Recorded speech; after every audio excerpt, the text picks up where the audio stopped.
अस्सलाम वालेकुम। मैं आपको खुशामदीद कहता हूँ प्रोग्राम इन उर्दू के एक और ट्यूटोरियल में। इस ट्यूटोरियल सीरीज़ में हम सीख रहे हैं HTML और CSS।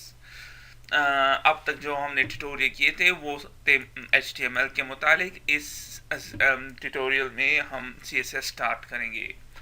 आइए चलते हैं, स्टार्ट करते हैं। सबसे पहले थोड़ी सी थ्योरेटिकल देखते हैं कि CSS का मतलब क्या है। तो CSS stands for cascading style sheet, और ये डिफाइन करता है HTML कंटेंट, डिफाइन करता है to display of HTML content. किस तरह ये हम देखेंगे एक एग्जाम्पल में, लेकिन उससे पहले आगे चलते हैं। और ये इंट्रोड्यूस हुआ था HTML 4.0। करंटली 4.1 यूज़ है और 5 के लिए स्टैंडर्ड्स बन रहे हैं। तो चूँकि ये 4.1 हम करंटली यूज़ कर रहे हैं, तो ये कैस्केडिंग स्टाइल शीट 4 में इंट्रोड्यूस हुआ था। CSS को किस तरह यूज़ करेंगे, 3 तरीके हैं। वो एक है इनलाइन स्टाइल्स, दूसरा है इंटरनल और एम्बेडेड स्टाइल शीट, और तीसरा है एक्सटर्नल स्टाइल शीट। एम्बेडेड क्या है, इनलाइन स्टाइल शीट क्या है? इस केस में हम यूज़ करते हैं स्टाइल एट्रीब्यूट्स HTML के टैग्स में, जैसे कि आप यहाँ पे देख रहे हैं। अभी आइए एक एग्जांपल करते हैं। फॉर एग्जांपल मैं P टैग यूज़ करता हूँ, welcome to cascading style sheet.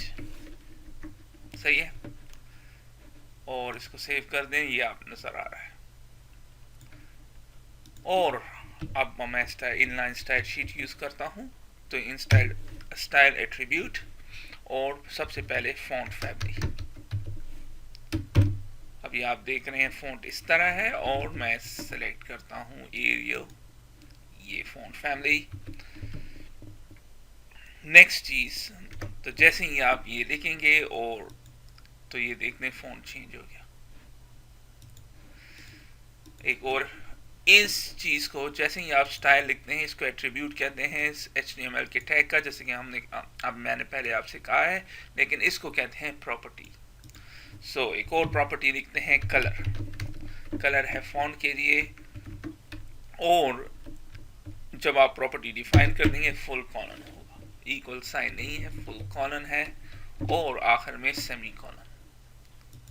तो जैसे ही आपने सेव किया, ये चेंज हो गया। तो इस तरह हम करते हैं इनलाइन स्टाइल, यूज करते हैं इनलाइन स्टाइल शीट। बट इसमें एक प्रॉब्लम है। नाउ अब आप फिर चलते हैं। अगर तो मैंने एक और पैराग्राफ लिखनी है यहाँ पे, CSS is easy to use, हो गया। अब अगर मैंने यही स्टाइल यहाँ पे अप्लाई करना है, तो मुझे यहाँ से कॉपी करना पड़ेगा और फिर पेस्ट करना पड़ेगा, और फिर ये इस स्टाइल में आएगा। तो इसको अवॉइड करने के लिए हम क्या करेंगे, हम यूज़ करते हैं इंटरनल और एम्बेडेड स्टाइल शीट। तो इस केस में हम क्या करते हैं, स्टाइल टैग यूज़ करते हैं हेड में, और फिर ये चीज़ यहाँ पे डिफाइन करते हैं प्रॉपर्टीज़ P के लिए, और फिर ये अप्लाई हो जाता है ऑटोमेटिकली। किस तरह यूज़ करते हैं, आइए चलते देखते हैं। तो मैं क्या करता हूँ, हेड में मैंने स्टाइल और टेक्स्ट टाइप, क्या टाइप है, ये टाइप है, और क्लोज कर दें। अब किस टैग पे अप्लाई करना है, P टैग पे। तो P, और आपने ये लिखना है कर्ली ब्रेसेस, और फिर यहाँ से कॉपी कर दें यहाँ पे। अब मैं इसको यहाँ से रिमूव करता हूँ।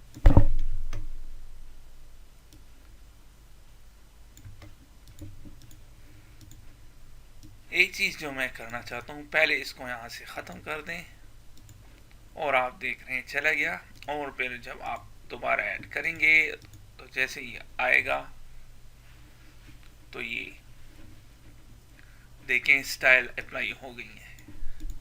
अब मैं एक और पैराग्राफ देता हूं। It was introduced in HTML 4.0। जैसे कि आप देख रहे हैं, तो जैसे ही आप आएंगे ऑटोमेटिकली सेम स्टफ यूज हुआ है, सेम फॉर्मेटिंग। अब अगर मैं H1 यूज करता हूं, इंट्रोडक्शन टू CSS, तो उस पे कोई भी फॉर्मेट लगा नहीं होगा। देखिए कोई फॉर्मेट नहीं है, लेकिन जैसे ही मैं इसको यहां से कॉपी कर देता हूं और मैं H1 के लिए भी यही दे देता हूं, तो आप देखते हैं अप्लाई हो गया। तो ये तो हुई दूसरी स्टाइल, दूसरी किस्म स्टाइल शीट की, जिसको कहते हैं इंटरनल और एम्बेडेड। अब अगर हमारी वेबसाइट में एक से ज़्यादा पेजेस हों और हम ये स्टाइल्स अप्लाई करना चाहते हैं क्रॉस द वेबसाइट, तो फिर ये भी काम नहीं करेगा। तो हम उसके लिए कौन सा स्टाइल यूज़ करने हैं? External style sheet. इस केस में हम एक एक्सटर्नल CSS फाइल बनाते हैं जिसका एक्सटेंशन होता है .css, और उसको फिर लिंक करते हैं, जैसे कि यहाँ पे लिंक हुआ है अपने वेब पेज में। तो आइए चलते हैं, इसका एग्जांपल भी कर लेते हैं। अब मैंने ये दोनों डिफाइन की हुई हैं, मैं यहाँ से इनको कॉपी करता हूँ, कट करता हूँ रादर, और इसको यहाँ से डिलीट कर देते हैं। और अभी मैं क्या करता हूँ कि एक और फाइल बनाता हूँ, और वो होगा CSS, और यहाँ पे इनको पेस्ट कर देता हूँ और फिर इसको सेव कर दें इस फाइल को, और ये होगा style.css जैसे कि हमने कहा। अब आप यहाँ आएंगे तो स्टाइल यहाँ पे नहीं है, लेकिन अब हम इस फाइल को यहाँ पे लिंक करेंगे। लिंक सबसे पहले टैग जो यूज करेंगे लिंक, उसके बाद रिलेशन, और ये है स्टाइल शीट। उसके बाद H रेफरेंस किधर है वो, तो ये स्टाइल है, उसी फोल्डर में है, तो इसलिए। और आखिर में मैं लिखूंगा इसका टाइप क्या है, text.css, और फिर इसको क्लोज कर देंगे और सेव कर देंगे। और जैसे ही यहाँ सेव करते हैं ये अपडेट हो गया। तो इस तरह आपने देखा कि हम कितनी आसानी के साथ अपने